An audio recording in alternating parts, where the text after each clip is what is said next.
presencia el día de hoy en esta conferencia en el marco de la celebración del centenario de su nacimiento. El día de hoy estaremos presentando la conferencia que brindará la antropóloga Marta Turó, Cuando el destino nos alcanzó, artesanías y medio ambiente. Marta Turó Wallace es antropóloga mexicana con estudios de licenciatura en las materias y universidades de TUS, Harvard y la UNAM, así como diplomado en Mercadotecnia en la Universidad de Berkeley. Ha trabajado en diversas instituciones federales como el INI, CONASUPO Coplamar en la Dirección General de Culturas Populares y FONAR. Fundó la Asociación Mexicana de Arte y Cultura Popular, AMACUP, desarrollando proyectos de desarrollo artesanal integral que obtuvieron diversos premios y reconocimientos. Ha destacado en su trabajo pionero sobre el vínculo entre artesanos y medio ambiente, primero con la defensa del caracol púrpura y posteriormente con la sustitución del plomo en la alfarería tradicional, así como la coordinación de una propuesta de plan de manejo sustentable de materias primas y procesos artesanales. Ha publicado diversos libros y artículos sobre las artes populares, los más recientes, Voces de Oro, Joyería del Istmo de Tehuantepec y Juan Quesada, Sueños de Barro y Fuego. El 9 de mayo de 2025 inauguró la exposición Ticinda, 40 años en la defensa del caracol púrpura, en el Museo Nacional de Culturas Populares, vigente hasta agosto del 17 de 2025, ¿no? Pues le vamos a dar la palabra. Gracias, Marta.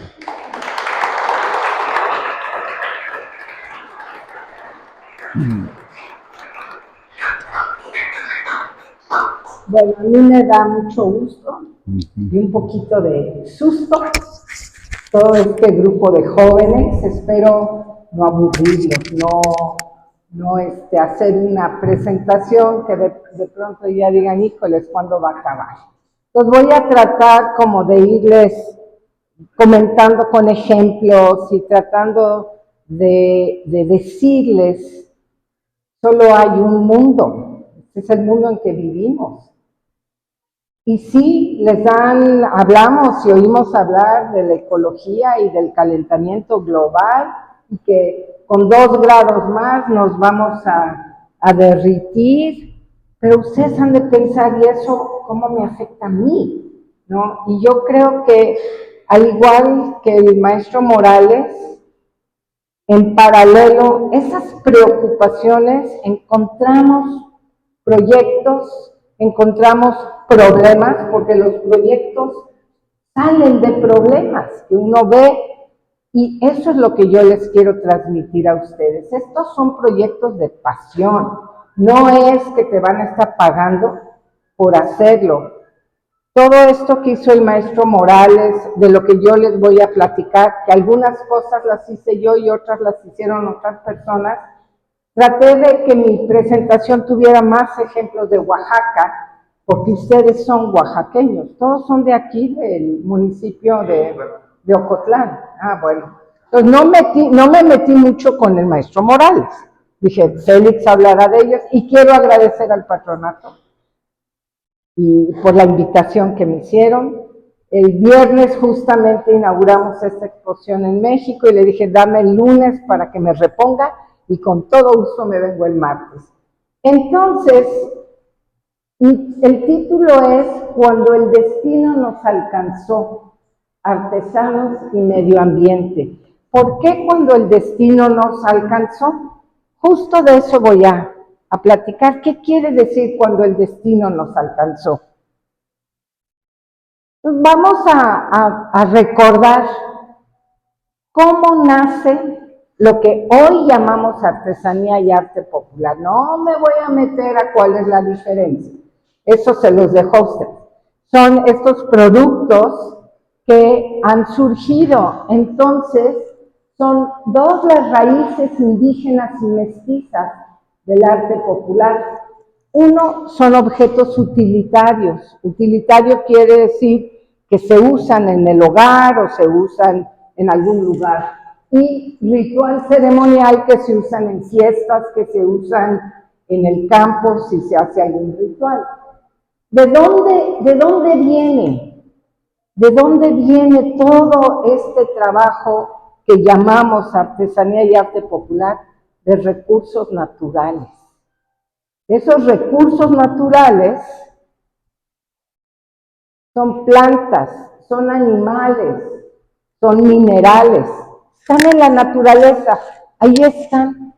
Y una de las cosas maravillosas de los seres humanos es que a través de miles de años y experimentando, se descubrió que servían para otra cosa y que si uno los procesaba, uno los tomaba, se iban a convertir primero en materias primas. ¿Ustedes han oído, jóvenes, la palabra materia prima? La materia prima es con lo que voy. Una cosa es un barro en el campo, en la montaña, en el cerro. Y otra cosa es el barro cuando yo ya lo extraigo, lo llevo a mi taller y lo empiezo a amasar. Ahí se convierte en una materia prima. Entonces, estos recursos naturales se convierten en materias primas. ¿Y cuántos de ustedes, alguien de ustedes son hijos de alfareros de Ocotlán? A ver, levanten la mano. Nadie es hijo de nieto, sobrino. ¿Tuvieron algún abuelo que hacía abuela? No. ¿Han visitado alguno de los talleres de las hermanas Aguilar? Ah, bueno, ya me siento mejor. Sí, porque ahí se ve, o sea, no es cualquier tierra. Uno va al monte y ¿cómo sabes qué es tierra y qué es barro? Eso es parte de la construcción del conocimiento cultural que se van creando. Entonces, no sé si han visto cómo levantan sus piezas. No son moldes, tampoco son tornos, así muy modernos. No, con las manos. A veces si es una olla ¿quién ha ido a Coyotepec? Está aquí mi querido maestro Carlomagno. Si agarran un plato invertido, le ponen el pedazo de barro y le van dando vuelta con los pies y hacen un torno muy sencillo para poder levantar una olla. Pues esas son de entre las manos y los pies y algo no eléctrico, son herramientas muy sencillas, pero las técnicas, el cómo hacer, esas son complejas. Entonces, eso es lo increíble, ¿no? Esas manos, esa mente logró entender que ese barro le podíamos hacer muchas cosas. Y esas son las técnicas. Y todo esto producimos objetos útiles para la vida diaria, ritual y festiva de las comunidades. Así nació el arte popular, no se llamaba arte popular. Eso fue por ahí del 1920 que lo volvieron a nombrar en otra cosa, pero eran los objetos del diario y de los copaleros para entrar a la iglesia o para poner en el altar de la casa frente a las santos y las vírgenes.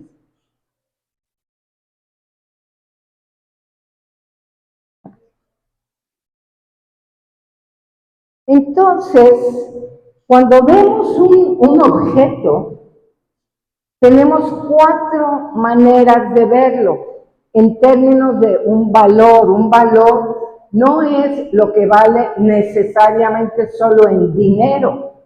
El valor tiene otros aspectos. Y el primero es el valor ambiental. Esa materia prima, al estarla tomando, se va a acabar. Ya lo dijo Félix, ¿cuál era la gran preocupación del maestro Toledo? Morales. No sé también, pero el maestro Morales realmente se abocó. Uno es, y esta plática de hoy se va a basar más en los valores ambientales de la materia prima. Otro es el valor social. Hombres, mujeres, niños, mujeres viudas, o sea, ¿quiénes se juntan en la familia o en un grupo para ser los objetos?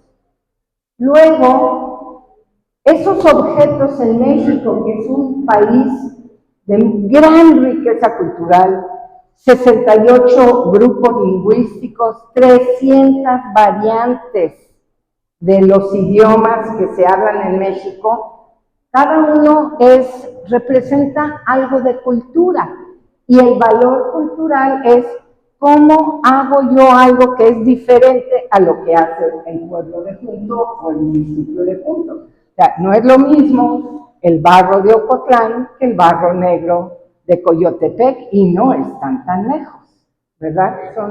Ese es su valor cultural, lo que le da identidad. Y bueno, también, sí, vivimos de esto, entonces su valor económico es qué sucede cuando lo voy a comercializar, a ir al mercado y a venderlo, cómo se pone el precio. Entonces, todos estos son lo que llamaríamos los 4 valores. Pero vámonos directo al asunto, si no me voy a perder. Yo tengo un dicho: no por natural es sustentable. Yo voy al súper y voy a donde están los yogurts y voy agarrando y voy leyendo qué contiene ese yogur. Dice, yogur natural, lleno de azúcar. Soy diabética. Digo, ¿por qué tengo yo que agarrar cada una para buscar la que diga que no tiene azúcar? Porque la palabra natural la estamos manoseando mucho. Y en el arte popular la estamos manoseando mucho más. Y ahorita vamos a platicar un poquito de una cosa que me preocupa mucho, que se está poniendo de moda, que ya tiene un rato, ¿no? Entonces, la artesanía es natural por definición, no daña al medio ambiente. ¿Por qué tuvo que hacer un proyecto de reforestación el maestro Morales? Porque algo se estaba acabando, porque estábamos usando más de lo que la naturaleza nos provee, ¿no? Y eso veremos en un momento. Entonces, lo primero es, si no hacemos un buen uso de las materias primas, vamos a tener un impacto ecológico. Y por el otro lado, algunas de las artesanías requieren insumos químicos para procesar. La joyería usa químicos, el barro puede usar químicos, la cuchillería usa químicos. Los químicos no son malos, es el cómo los usamos y cómo disponemos de las aguas que mezclamos con esos ácidos que ahí se va la tierra. Yo ya no lo veo, ya no es un problema. Ahí lo tiré y ahí se va filtrando y contaminando esos ríos subterráneos y todo tiene un impacto. Entonces ustedes dirán, entonces ¿para qué? ¿Para qué? Bueno, es que justamente la preocupación de la Fundación, del maestro Morales, de Marta Turok, de Remigio, del maestro Carlomagno es, tratemos de vivir en armonía con la naturaleza. Tomemos de la naturaleza, pero ¿cuánto podemos tomar? Y busquemos la manera de regresar a la naturaleza para que no se acabe. La que sigue. Entonces, este es un ejemplo que un día se me ocurrió. Ustedes han tomado una jícara o un platito hondo y está quieta y la llenan de agua. Y le tiran una piedrita o un maicito. ¿qué hacen? Olitas, olas, olas, olas. Y llegan hasta la orilla y se regresan. Pues eso es lo que pasa en la artesanía. Una artesanía exitosa, ¡ay, ay, ay! Hay que empezar a ver y a pensar que vamos quizás a convertirlo en un recurso natural que se va a poner en riesgo. Entonces, aquí vemos, ¿no? Aquí están las olitas. ¿Y qué pasa con los artesanos? No porque sean malos. Cuando la materia prima y el artesano estaban juntos, lo cuidaban. Pero un día empezó a faltar y entonces vieron que en el pueblo de junto o en el pueblo junto del junto había. Y entonces los artesanos ya no van al pueblo de junto, sino que ven que vengan y les traigan la materia prima. Entonces sí hay materia prima. Alguien me puede decir, no se está acabando. Me la traen de, ¿cómo se llama? Jayacatlán. Sí, que es Etla, ¿no? O sea, me la traen de más lejos. Entonces, estas ya son personas de fuera de la comunidad que viven donde todavía hay y son los que traen la materia prima a donde están los artesanos. Bueno, por un rato eso está bien, pero no a largo plazo. Entonces yo siempre pregunto, ¿hay materia prima? Sí hay. ¿De dónde la traen? No, pues de acá, de allá, de no sé qué hemos hecho. Ha habido alguien que hace un estudio justamente del copal, que desde 250 kilómetros traen copal. No sé si ustedes tienen idea de cuánto es 250 kilómetros. A ver, ¿de dónde a dónde serían? ¿De aquí para dónde son 250? Al istmo, imagínense que desde el istmo estén trayendo el copal para hacer las tallas de madera. Entonces, pues sí hay, pero ya no hay donde estoy yo. Y entonces, nuestro querido maestro Morales dice, pues vamos a reforestar. Pues a veces hacen caso y a veces no. No todas las comunidades asumen, o sea, ven que yo debo de involucrarme hasta donde sea posible. Ya han habido todo tipo de experiencias. Entonces, esta es algo que hemos visto que sucede con muchas materias primas. Entre más lejos se va la ruta de traer, más difícil es que el pueblo que lo hace se preocupe por reforestar. Yo creo que es bien importante toda esta movilización que logró el maestro Morales, de que la gente diga, sí es nuestra responsabilidad, y es más importante no que lo diga o lo haga el maestro Morales, sino que los pueblos lo hagan, ¿no? El ejército es muy valioso, pero si esperamos que el ejército venga y siembre, y sembraron, y ya las dejamos abandonadas, se van a morir. Necesitan agua y necesitan cuidado. ¿La que sigue? Bueno, no me voy a meter todo a detalle, pero cuando nosotros empezamos a tratar de entender cuáles son los problemas, qué es lo que hay que hacer, cuánta gente tiene que formar parte de un proyecto de reforestación o de manejo, pues nos fuimos de espaldas. Lo primero fue investigar y hacer un inventario nacional de materias primas de uso artesanal. Y logramos 666 especies entre plantas, minerales y animales, y sabemos que nos quedamos cortos, pero esos 666 se pudieron investigar bien. Y aquí hay una palabra, ¿de qué año son los jóvenes? ¿Son de secundaria o de primaria? Son secundaria atrás. ¿Han oído la palabra taxonomía? A ver, ¿quién ha oído la palabra taxonomía? Ayúdame. El que levantó la manita así. ¿No? Bueno, la taxonomía es el nombre de la especie.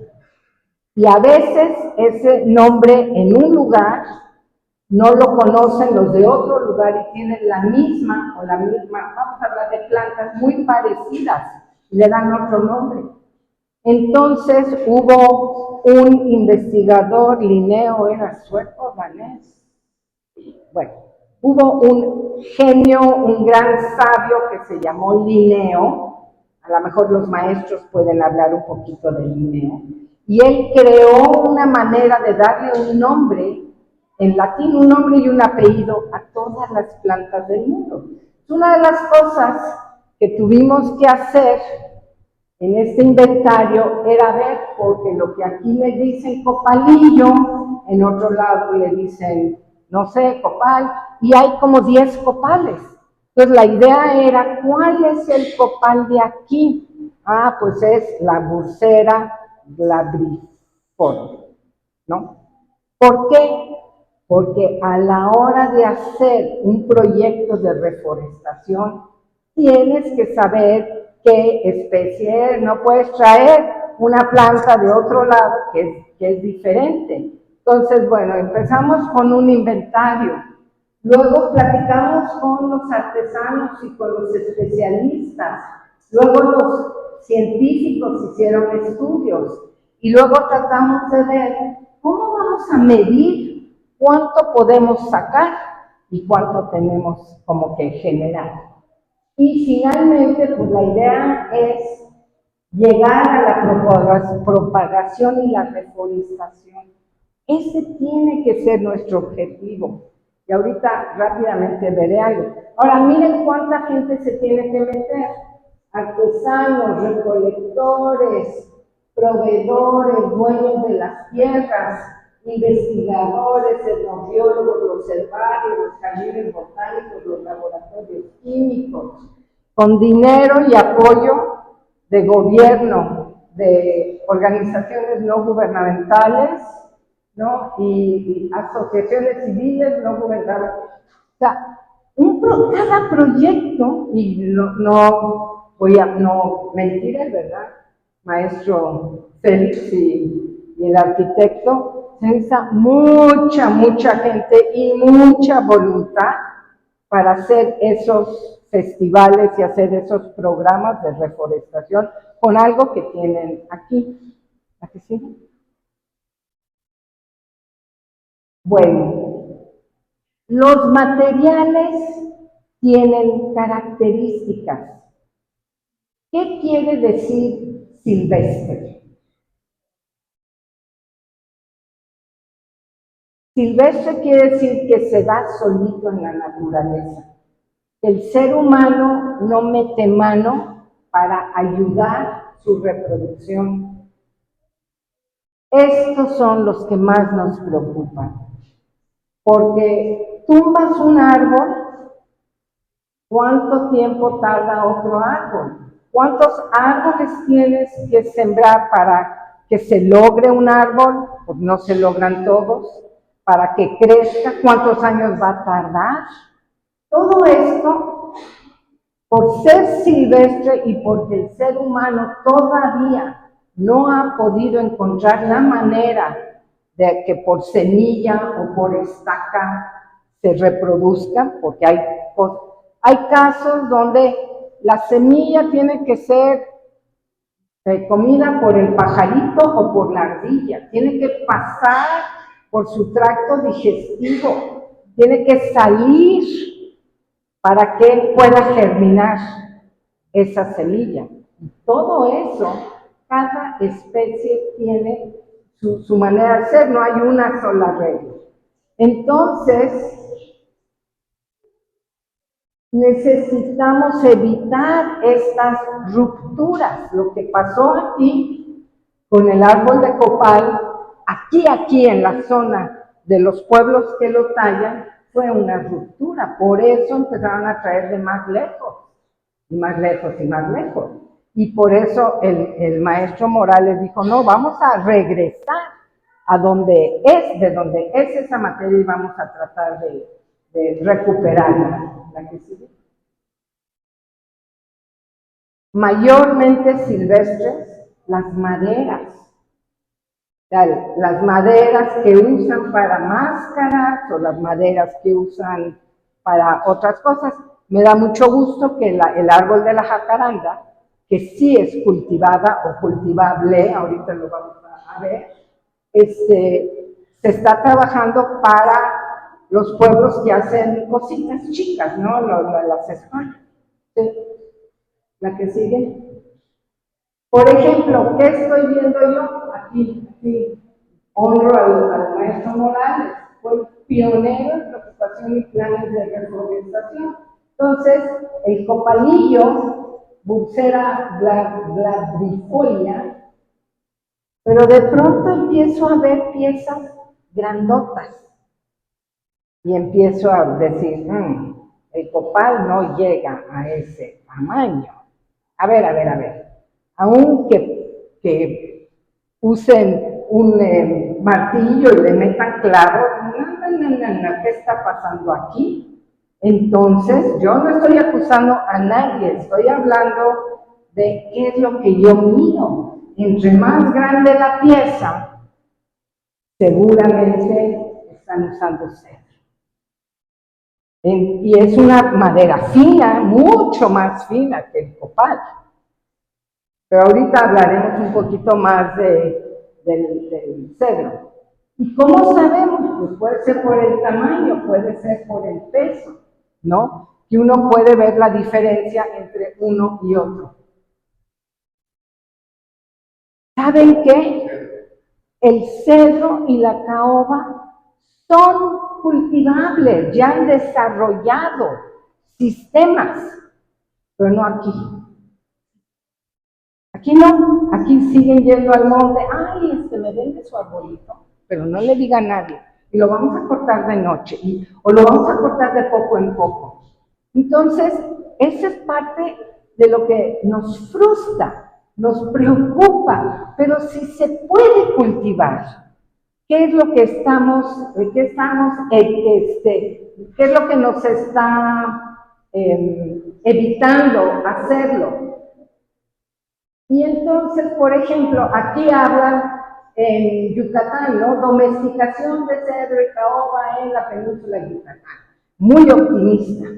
Y aquí, la agonía de la caoba y otras especies en peligro de extinción. O sea, depende del lugar, depende de la organización, depende de los promotores. Y a ustedes como jóvenes yo quisiera verlos. Cada año en la fiesta, no solo en las fiestas de la reforestación, sino desde sus casas, sus hogares, viendo cómo pueden ustedes contribuir al futuro de las plantas, no solo para la artesanía, pero bueno, hoy me toca hablar de la artesanía. Esto me tocó tomar fotos hace muchos años en la reserva de la biosfera de Calakmul. También lo mismo, palo de mora, es un árbol, su madera da un color amarillo que se vende a nivel internacional. Es tan importante ese tinte. Pero en Veracruz, me enteré hace poco que hay en el Istmo de Tehuantepec, alguien me presumió, ay, me están trayendo palo de mora del Istmo de Tehuantepec, y yo, ¿y lo están sembrando? No. Ese es el llamado, eso es, aprendan de quienes sí ya descubrieron cómo reforestar. La que sigue. ¿Qué es lo mejor? ¿Qué es lo mejor que puede pasar? Trabajar con los domesticados y los cultivados. Ojo, no es lo mismo cultivable que cultivado. No es lo mismo reciclable que reciclado. Es decir, una cosa es que es factible. Y la otra es que sí se está usando y haciendo, ¿no? Entonces, pues, ¿han oído hablar del añil? ¿Qué color da el añil, jóvenes? Muy bien, azul. ¿Han oído hablar de la grana cochinilla? ¡Wow! ¿Qué color da la grana? Exacto.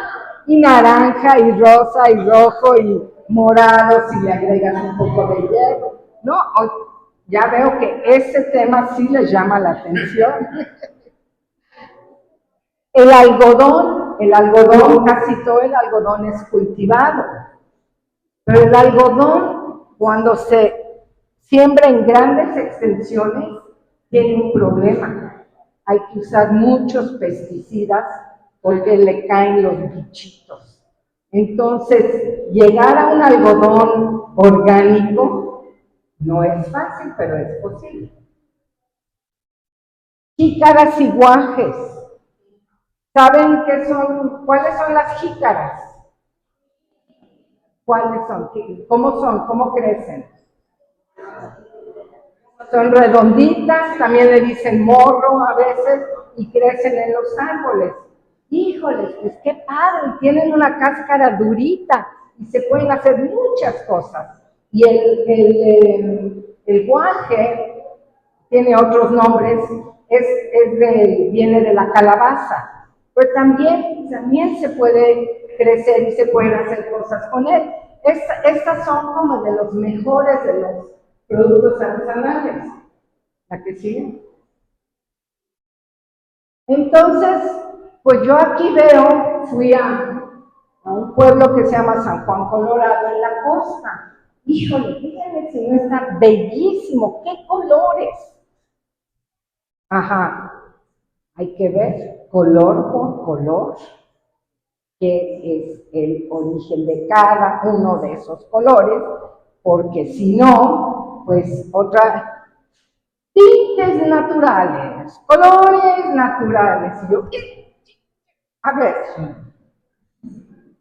este azul, añil, o una plantita que le llaman muitle. El amarillo, hay muchas raíces amarillas. Pero este café, es de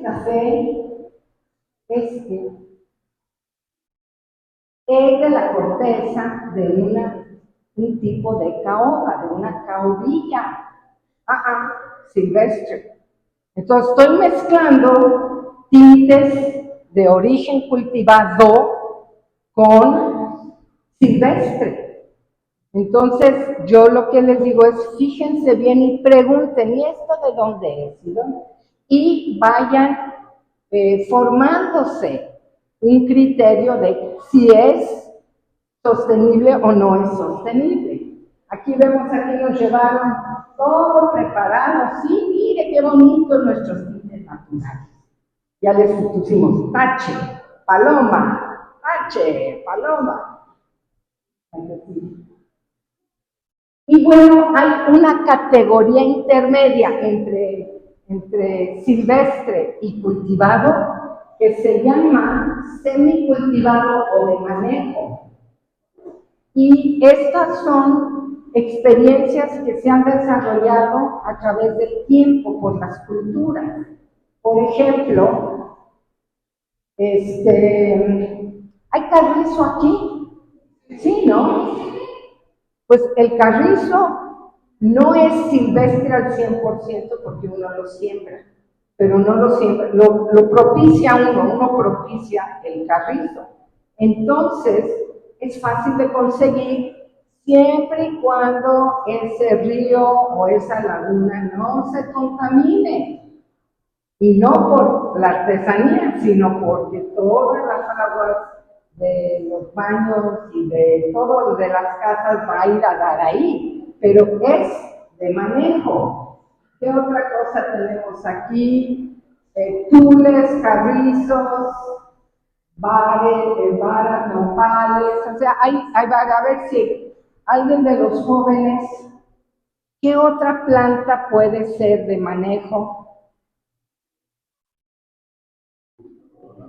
Lo estoy poniendo a prueba para ver si todavía me escuchan. Si no, no se ha aburrido hasta la muerte, ¿no? O alguno de los adultos, el bambú mexicano, así es muy parecido. O sea, es muy fácil reproducirlo, no es cultivado y por un bambú que yo corto brotan otros, ¿no? Entonces eso también es muy bueno, ¿no? ¿La que sigue? Son parte como madera. Es muy amplio, tú haces máscara. La palma del petate es un poco problemático porque es semidesértico, se da en zonas semidesérticas y en los pueblos de Oaxaca, de la Mixteca, que colinda con Puebla, yo le preguntaba, aprendí a preguntar, ¿a cuántos sombreros está la palma que usted recoge? A 8 sombreros, es decir, a 8 trenzas de largo de un sombrero tengo que caminar para conseguir mi palma. Entonces sí hay un impacto. Y la otra cosa es que hay en México diferentes, hay quien dice, no le cortes el cogote, y hay quien dice, sí, córtale el cogote. Entonces, no cortar el cogote permite que siga dando la planta. Y cortar el cogote es aprovechar toda la planta, pero no dejaste para que vuelva a crecer. Entonces, sí, cada cosa. Ahora voy a hablarles rápidamente sobre, así como el maestro Morales y el patronato se enfocó en especies de árboles, yo me enfoqué en este color y este pueblo que se llama Pinotepa de Don Luis. ¿Alguien ha ido a Pinotepa Nacional? ¿Sí? ¿Y a Pinotepa de Don Luis? No. ¿Y han ido a Huatulco? ¡Oh! Miren nomás, bueno, pues ahora van a aprender algo sobre Huatulco y una relación con Pinotepa de Don Luis.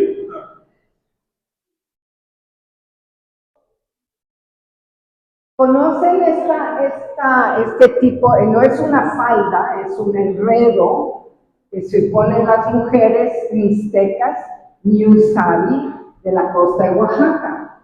Y tiene 3 tintes, una maravilla. Es uno de los trajes más elegantes de México. Que no me oiga Remigio, porque a lo mejor me va a decir que no, que él tiene al más bonito. Pero bueno, estamos en una plática y este tiene 3 colores y 2 materiales. Este color que parece negro es añil, era añil. Ahorita no me voy a meter en cómo se procesa el añil. El añil se han especializado en Niltepec, que está en el Istmo, en cultivarlo.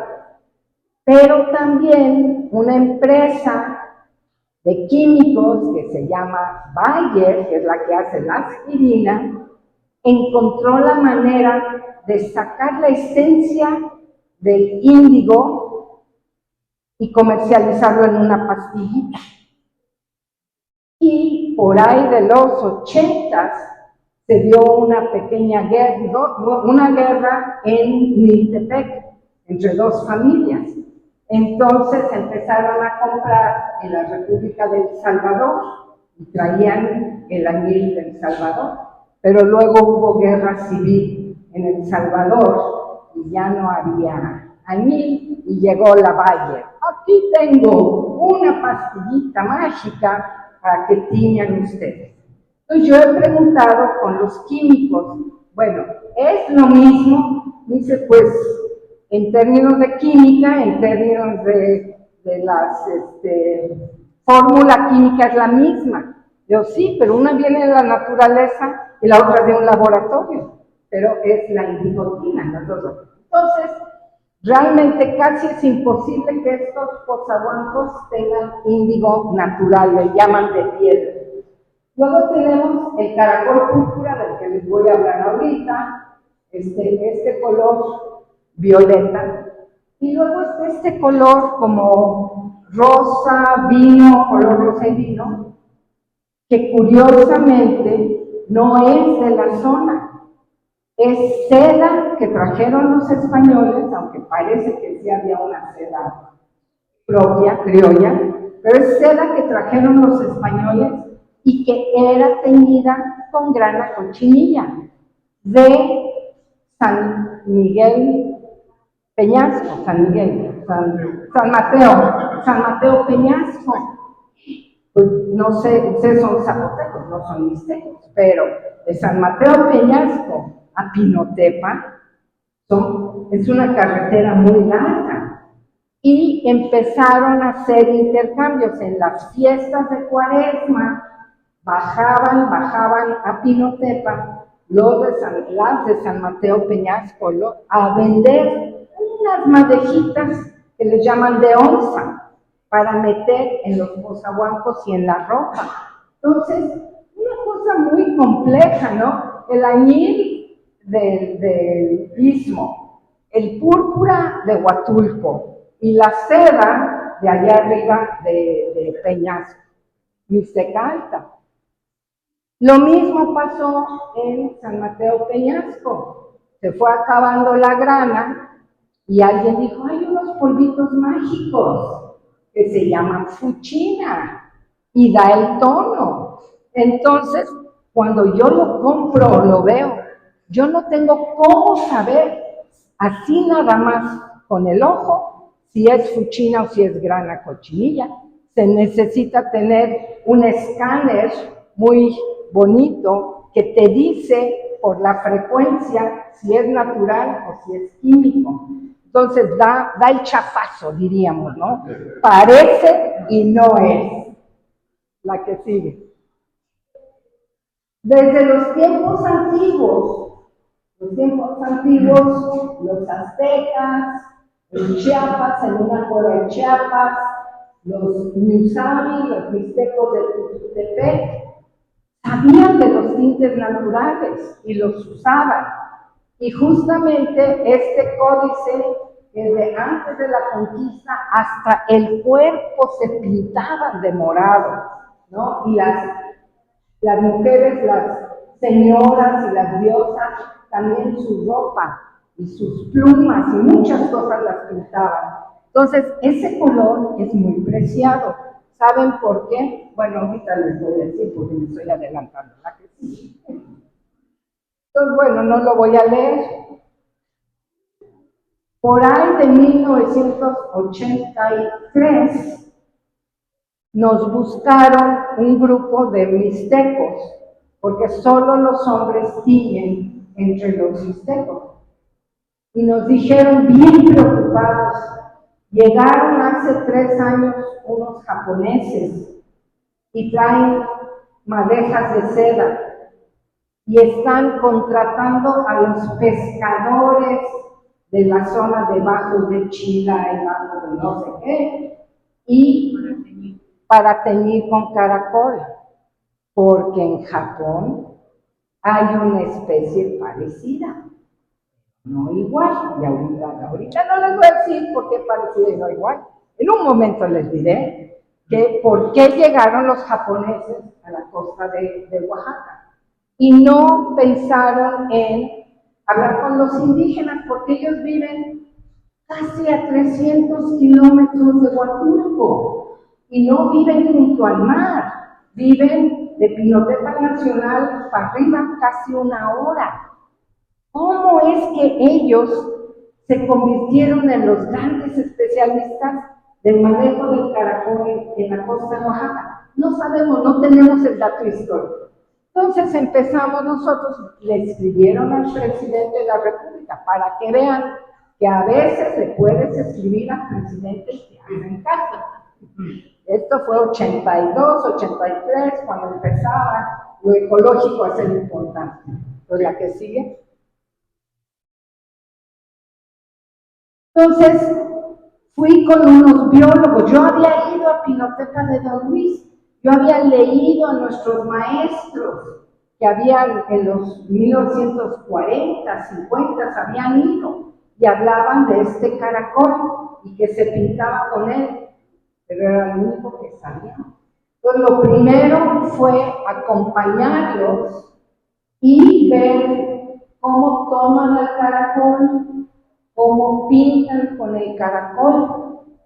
Y los biólogos empezaron a hacer un estudio como biólogos y yo los invité a que también vieran cómo es el conocimiento indígena de los Miusari. Entonces aquí podemos ver, esta es una madeja de algodón, es una madeja de algodón, es una madeja de algodón, toman al caracol, lo tienen que desprender de la roca con mucho cuidado para no matarlo o romperlo, ¿no? Romper la concha o el pobre caracol que se quede ahí atorado.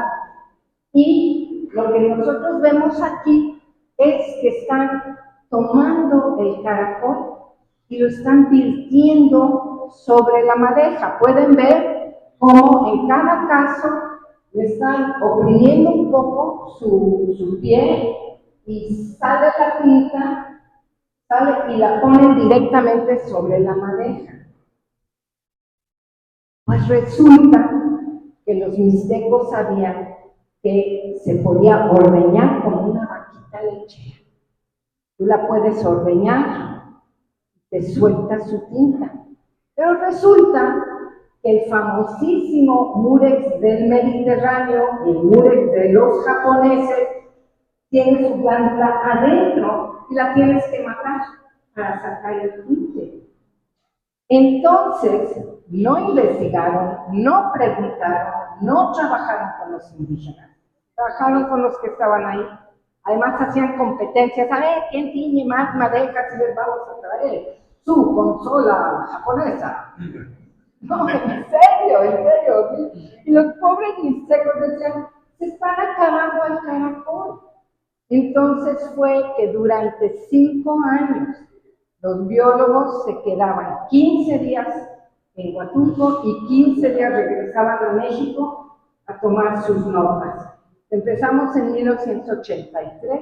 Yo trabajaba en una oficina de gobierno que se llama Culturas Populares.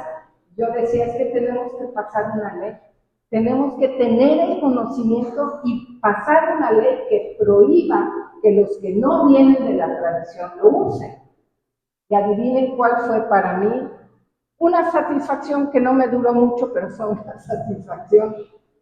Sí logramos la ley, sí logramos que se firmara y se dijera, no solo que los indígenas eran los que iban a tener la prioridad o la exclusividad, sino que era gracias al conocimiento indígena y de la manera en que ellos cuidaran el recurso, que iban a ser las bases del manejo de ese recurso.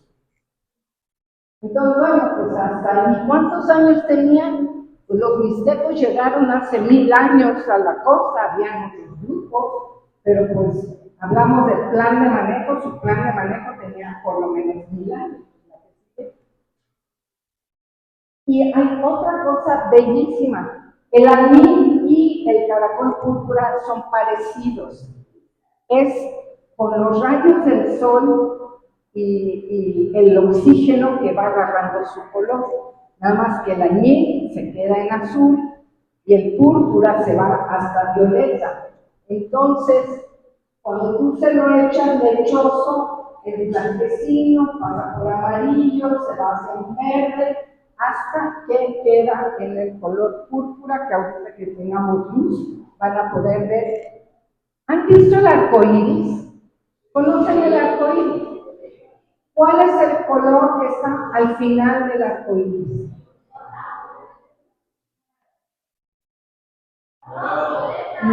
Violeta. ¿Quién dijo violeta? El violeta es el color más puro. El caracol púrpura da violeta, el color más puro. Esa es la tragedia, donde nosotros sabemos lo que vale, Los mixtecos saben lo que valen y mucha otra gente no sabe, ni le interesa, no le conviene. La que sigue. Aquí está más o menos. Ahora, imagínense, los mixtecos viven a 370 kilómetros de Huatulco. Hay un poco en Cerro Hermoso, más cerca, ¿no? Pero ellos en mixteco saben todas las partes. Este es el macho, esta es la hembra. Ahí está en mixteco todas las partes. Saben cuándo empiezan a parearse, cuando se crea ¿cómo se llama? La cápsula llena de huevecillos, cuando los pone, cuando se crean las larvas y se paran enfrente de la grieta para que no se los coman las hueveras, no se las coman los cangrejitos y los otros que lo atacan, ¿no? Todo esto lo sabían los indígenas. Además, solo van a tener cada luna llena, porque ese es el tiempo que tarda el caracol una vez que soltó su tinta en recuperar su tinta. También lo usan para apuntar a sus presas, son carnívoros, ¿no? Entonces, toda esta magia, todo esto lo conocen los indígenas y ellos tienen reglas. Solo ir cada luna, una vez al mes, cada luna llena o nueva. Solo usar caracoles de 3 para arriba y solamente, me falta uno, solo teñir de octubre o noviembre a marzo. ¿Por qué? Porque justamente empiezan a parearse en abril. Entonces, es sabiduría, es una sabiduría que nos dio mucho gusto poder aprender de ellos y que eso les sirviera a ellos. Hoy en día tienen que hacer un estudio cada año, se llama monitoreo, al final, en marzo, en abril. Ahí nos vamos, se va el biólogo, se va la doctora en ciencias y nadie da dinero y van dos o tres de los monitoreros y tienen que ir y medir y juntar los caracoles y ver cuántas hembras y cuántos machos y de qué tamaños y cada año lo pide la autoridad. Pero con eso nosotros sabemos si está en buena salud o en mala salud el caracol y no anda muy bien.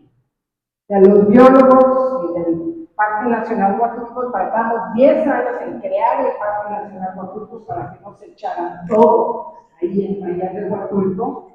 Y pues como que, pues ahí está el caracol, y ahí están otras personas y no logramos, como decían ustedes, ingenieros, la participación de la comunidad. Y los mixtecos dicen que no vivimos junto al mar y no nos vamos a pasar a vivir junto al mar. Necesitamos aliados. Necesitamos que esos pescadores estén con nosotros para que no se lo acaben. ¿A qué sigue? Bueno, se regresan al pueblo, la secan y hacen sus tejidos en telar de cintura como muchos otros pueblos. En otros pueblos también han usado los ticos o coaves. Este se encontró, el original es un huipil de hace 150 años que se encontró con las cosas de la Virgen de los Años Chamula. Y bueno, ¿qué es lo que vemos después de 40 años? Las hembras, que son las que crecen más, bye, bye. No hay. Y a veces se encuentran en una isla, pero los mixtecos no tienen lanchas, no conocen el mar como para nadar en él. Este tamaño 5, difícil de encontrar. El 4 está. Este año lo que encontraron los compañeros que fueron a hacer el monitoreo es una curva donde la mayor parte de los caracoles que encontraron miden 3.7 centímetros. Sí, 3.7 centímetros. Si antes, para un pozahuán, necesitaban 300, la tinta de 300 caracoles, ahora necesitan la tinta de más de 1.000 caracoles. A menor tamaño, menos cantidad de tinta. ¿Y qué estaba pasando con el caracol si ya no están los japoneses? Se lo están comiendo en los cócteles. Lo mezclan con la lengua de perro, seguramente se comieron un rico cóctel de lengua de perro, o en Puerto Escondido, o en ¿cómo se llama el otro pueblo? Cochutla. No, por favor, ya no lo coman, porque lo mezclan con el caracol. Y ahí se va, y ese ya no va. Imagínense cuando lo ordeñamos, puede vivir 20 años. Cuando nos lo comemos, adiós. Sí, ya se fue. Bueno, no me voy a meter en esto, es muy complicado y me voy a tardar mucho. Pero la industria textil tiene muchos problemas para hacer lo que llamaríamos una industria limpia. Y entonces se tiene que ir agarrando desde la materia prima, y los tintes, como les dije, el algodón en una gran superficie lleva mucho pesticida. Y pues sí hay leyes, y eso lo hemos vivido. Hay leyes. Pero creo que el mexicano tiene un deporte que es tratar de brincársela. Ay, sí, yo me brinqué la ley, jajaja, soy fregón. Jóvenes, que las leyes no son buenas o malas, son una necesidad para la convivencia y para la naturaleza son muy necesarias, porque de qué otra manera vamos a cuidar el futuro de nuestro planeta. Y ahí la dejo.